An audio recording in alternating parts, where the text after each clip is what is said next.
Hi guys, welcome to my channel. How you all doing? Hope good. I know I've been inconsistent and I've been like lost for some time now, but I'm back and I'm back. Maybe not the way I would have loved to come back, but let's just begin with the story time.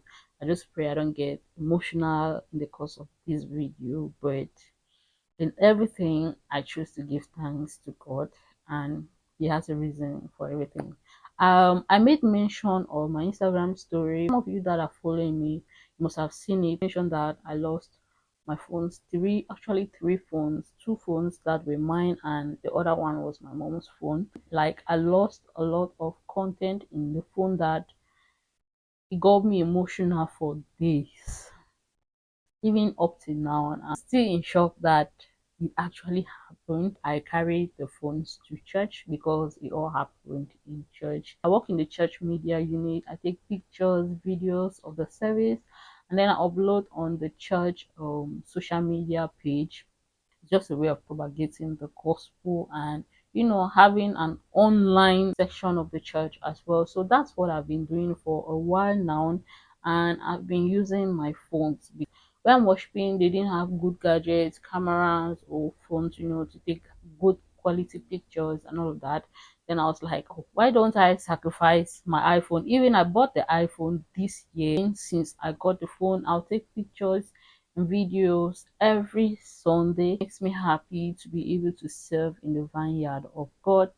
Until this fateful day that I went to church with my phones. I used my iPhone during the service. My Samsung was in my bag. I've had that Samsung Note 8 right from way back when I was in Dubai. That's a lot of my memories in Dubai. So I wasn't using the Samsung, so it was in my bag.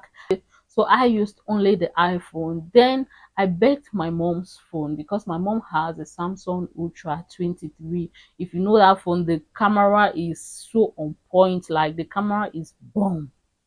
So when she brought her phone, I was like, oh mom, please, can I use your phone to take pictures of the service? My mom actually, she was a little bit skeptical because I'd used the phone on two different Sundays. My mom was here almost for a month, by the way. That was supposed to be her last week of being in Ghana, her last Sunday of being in Ghana before traveling to Germany. So I was like, oh mom, can I please use your phone to take pictures? She was like complaining. I was like, I just begged her that I'll use the phone and then I'll delete the pictures after the service and all of that. She accepted. I mean, I was using the phone for the work of God. I used the phone, took pictures, videos. End of the service, I was trying to transfer the content from the phones to other devices as we normally do. Then, transferring from iPhone to Android, you have to use data. So I had to transfer some of the videos and pictures through Telegram and I needed data. So that was how I used my Samsung that had data to connect hotspot to the iPhone.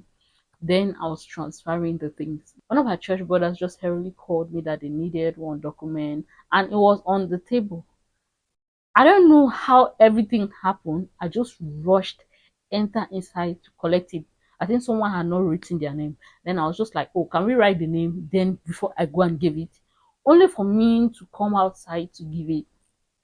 I could not find the phones. I thought maybe someone took it and kept. I asked nobody in church. Got three phones. My mom's phone included. Oh God. I at that point I was just like they'll bring the phone. I mean, it was in church. I mean, it's in church. I mean, we are in church. The phones cannot just get missing. I was panicking, struggled to call the phone. The person switched it off. That's when I knew the phones were in the hands of the wrong person. My mom noticed something was wrong. I just told her that, oh, we are trying to sort out something before she knew that the phones were gone and her phone was in it.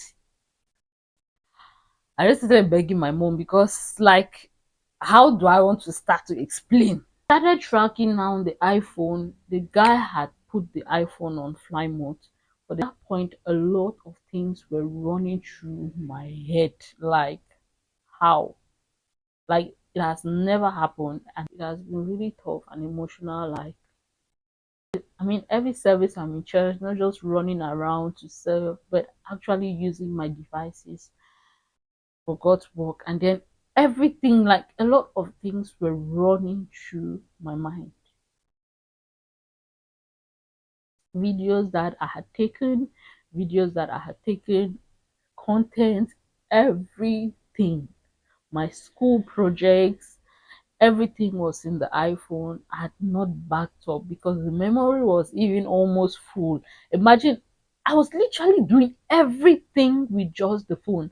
I'll take videos, had archives of some of the church videos that I'll upload later, other archives that I could still upload in the future in the phone.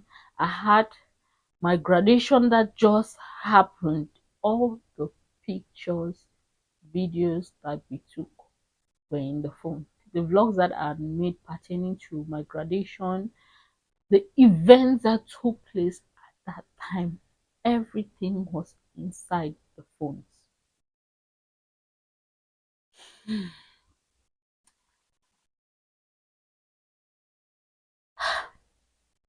My mom cried. I really felt the pain because even at the point where I just found out that the phones were missing, I was like, God, even if it's just my mom's phone, let's see it. I really thank God for the strength that I have. I've been to the police station countless times. I've even made a report. Nothing, no update. I just have to come to a point where I'm letting it go.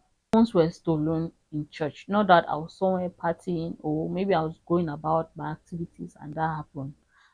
I was doing the service that I prayed and I told you that I would do. And in the midst of it, it happened. God allowed it to happen. We still would have caught the person that did it, but God allowed it to happen that way. And I think He allowed it for a reason. I could beat myself, cry, everything, but if it's God's will for it to happen that way, it will happen. And it happened. And I just had to encourage myself and remind myself why I was doing it in the first place. I was not doing it for man. I was not even doing it for the church. I was doing it for God because since then it's not like someone will give me money that, oh, take an ad and buy another phone. I stayed without a phone for weeks. I had to go to MTN and Vodafone to retrieve my SIM that I put into my tablet. The tablet that I use for my digital illustration, that's what I have been using. From having two phones to not having a phone at all. In all, I know the God I serve is a rewarder. Definitely, a testimony will come out of this. Whatever is going to happen, whatever is happening, all the glory will be to God. Satan can never be magnified in my life. And I keep saying it from the day that the phones got lost. I said, Satan, whoever you are, I won't magnify you in my life. They were just phones. God enabled me to have the finances that I use in buying the phones. It can be really painful. It can be really painful because that was my sweat. I worked so hard to provide myself with those gadgets. Every situation, we should give thanks to God. I'm thankful for life.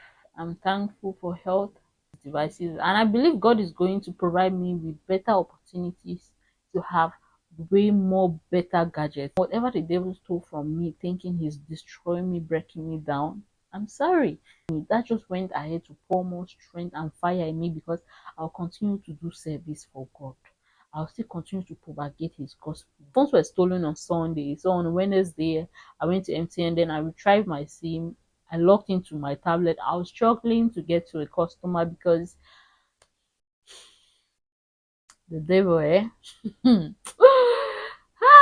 I retrieved my SIM, struggled to get the client's number. Someone actually recommended the client to me. The price I was supposed to make was worth over 300,000 francs. Like we had concluded on everything. On the Saturday night, I had to go to DHL on Monday to know how much they would charge per week so that I can tell the client. That's how far we had gone, only for that to happen on that Sunday. So I even got to her on that Wednesday and I sent her a message. I struggled to get her number. I even got to her, told me that she has been trying to reach out to me to no avail. She just felt I was not serious and she has given the work to another person. I was like, okay, let me just be counting my losses. It is well. I believe God will turn my losses to gain. He will turn them to miracles. It's very important to know your identity in Christ, because that's what is going to help you to stand in moments of distress. And that alone has come to play a huge role in this situation to really strengthen me. I had a lot of work. I had collected money from clients and I had to deliver the clothes because my mom was supposed to travel with the clothes to Germany. My phones were stolen. How was I supposed to feel? But I really thank God that I finished with all of the clothes. I finished with the client's work. My brother is getting married in December. My kid brother is getting married in December, and I had to do the wife's dress. That was still on my neck. My mom's outfits for the wedding, I had to do it on my neck. I didn't know how to feel. Thank God that I finished with all of the clothes. Happy and grateful. I checked my YouTube studio recently and I realized I've had like additional 100 and something subscribers. I was like, wow, I'm really so happy for the new people that have been watching my videos, that have subscribed. Thank you all so much. Even though I haven't been consistent, I still say thank you all. Bye.